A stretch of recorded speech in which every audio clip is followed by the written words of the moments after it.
आदरणीय अध्यक्ष जी, और भी एक महत्वपूर्ण काम जो हुआ है, वैसे जब राजीव गांधी जी थे उस समय उनके जो एक डिफेंस का काम देखने वाले अमोस थे,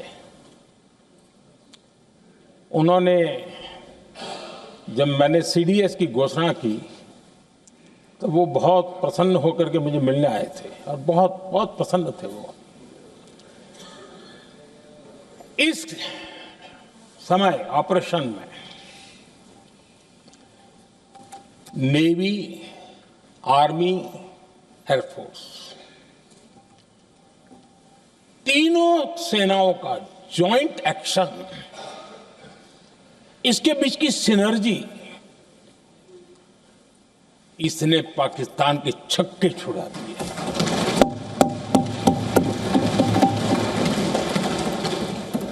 आदरणीय अध्यक्ष जी, आतंक की घटनाएं पहले भी देश में होती थी, लेकिन पहले आतंकवादियों के मास्टरमाइंड निश्चिंत होते थे और वो आगे की तैयारी में लगे रहते थे, उनको पता था कुछ नहीं होगा।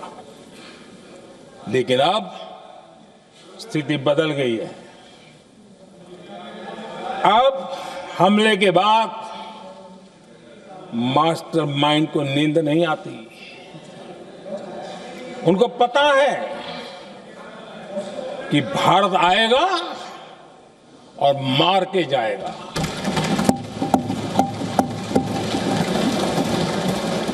ये न्यू नॉर्मल भारत ने सेट कर दिया है।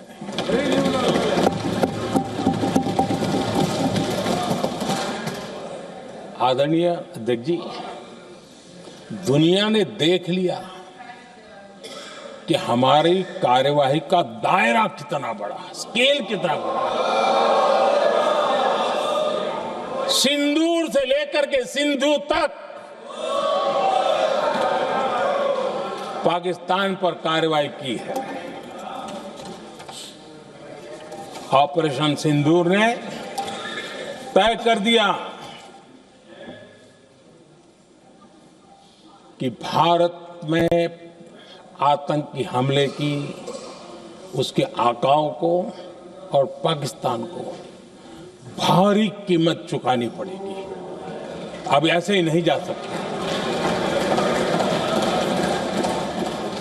आदरणीय अध्यक्ष जी,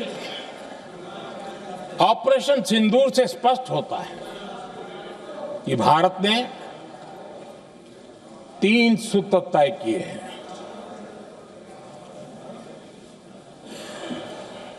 अगर भारत पर आतंकी हमला हुआ तो हम अपने तरीके से, अपनी शर्तों पर, अपने समय पर जवाब दे करके रहेंगे।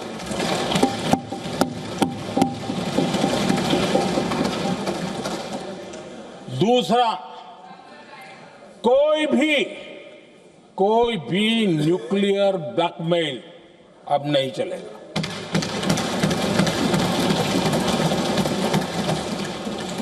और तीसरा, हम आतंक की सरपरस्त सरकार और आतंक के आकाओं, उनको अलग अलग नहीं देखेंगे। आदरणीय अध्यक्ष जी,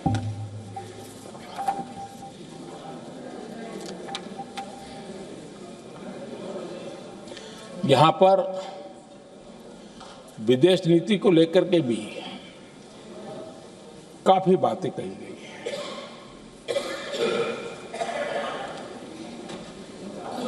दुनिया के समर्थन को लेकर के भी काफी बातें कही गई हैं। मैं आज सदन में कुछ बातें पूरी स्पष्टता से कह रहा हूं। दुनिया में किसी भी देश ने भारत को अपनी सुरक्षा में कार्रवाई करने से रोका नहीं है।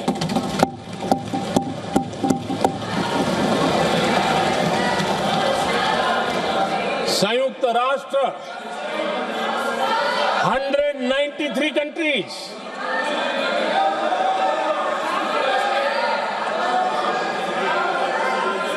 सिर्फ 3 देश 193 कंट्री में सिर्फ 3 देश ऑपरेशन सिंदूर के दौरान पाकिस्तान के समर्थन में बयान दिया था. Only 3 countries. क्वाड हो, ब्रिक्स हो, फ्रांस, रूस, जर्मनी, कोई भी देश का नाम ले लीजिए. तमाम देश दुनिया भर से भारत को समर्थन मिला है.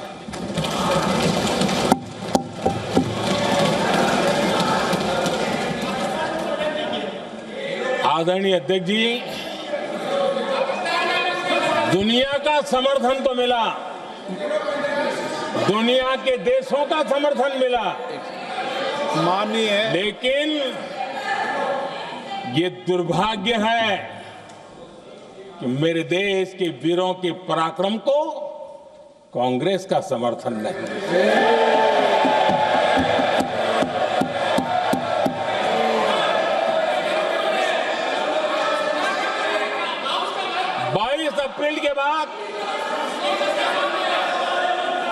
22 अप्रैल के आतंकी हमले के बाद 3-4 दिन में ही ये उछल रहे थे और कहना शुरू कर दिया, कहां गई 56 इंच की छाती, कहां खो गया मोदी, मोदी तो फेल हो गया. क्या मजा ले रहे थे. उनको लगता है वाह बाजी मार ली. उनको पहलगाम के निर्दोष लोगों की हत्या में भी वो अपनी राजनीति तराशते थे.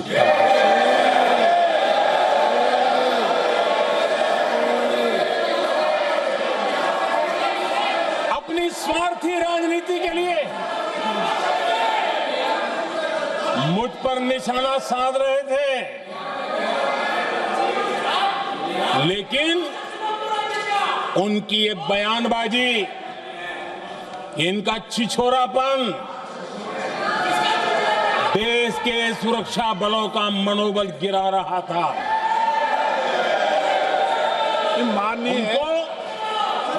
माननीय प्रतिपक्ष के नेता, एक मिनट, प्रतिपक्ष के नेता आपकी बात सबने ध्यान से सुनी. आप बेटे कांग्रेस कर रहे हैं और कुछ नेताओं को पीछे से, ये उचित नहीं है आपके लिए. न भारत के सामर्थ्य पर भरोसा है और न ही भारत की सेनाओं पर. इसलिए वो लगातार ऑपरेशन सिंदूर पर सवाल उठा रहे हैं. ऐसा करके आप लोग मीडिया में हेडलाइंस तो ले सकते हैं, लेकिन देशवासियों के दिलों में जगह नहीं बना सकते.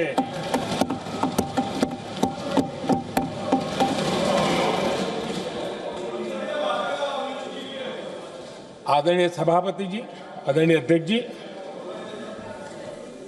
10 मई को भारत ने ऑपरेशन सिंदूर के तहत हो रहे एक्शन को रोकने की घोषणा की. इसको लेकर यहां भांति भांति की बातें कही गई. ये वही प्रोपेगेंडा है जो सीमा पार से फैलाया गया है. कुछ लोग सेना द्वारा दिए गए तथ्यों की जगह पाकिस्तान के झूठ प्रचार को आगे बढ़ाने में जुटे हुए हैं.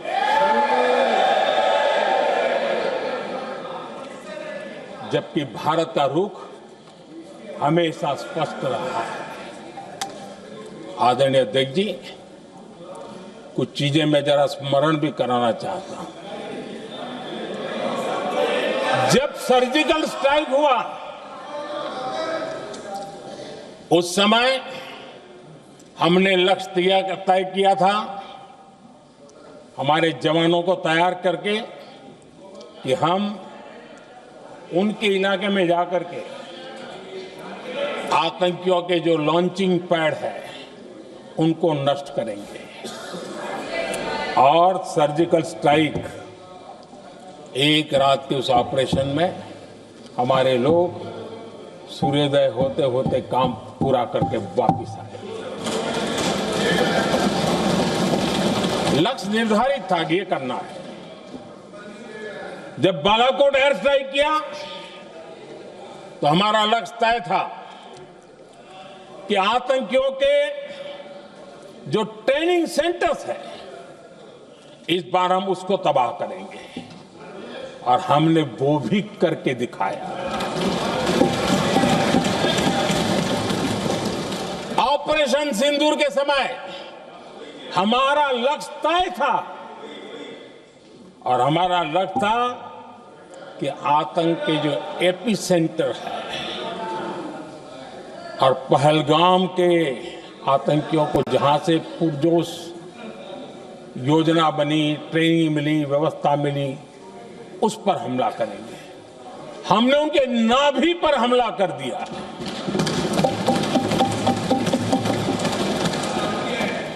जहां पहलगाम के आतंकियों का रिक्रूटमेंट हुआ, ट्रेनिंग होती थी, फंडिंग होता था, उन्हें टेक्निकल सपोर्ट मिलता था, शस्त्र सरंजाम मिलता था, उस जगह को आइडेंटिफाई किया और हमने सटीक तरीके से ऑपरेशन सिंदूर के तहत आतंकियों की नाभि पे प्रहार कर दिया। और आदरणीय अध्यक्ष जी, इस बार भी हमारी सेना ने 100% लक्ष्यों को हासिल करके देश के सामर्थ्य का परिचय कराया।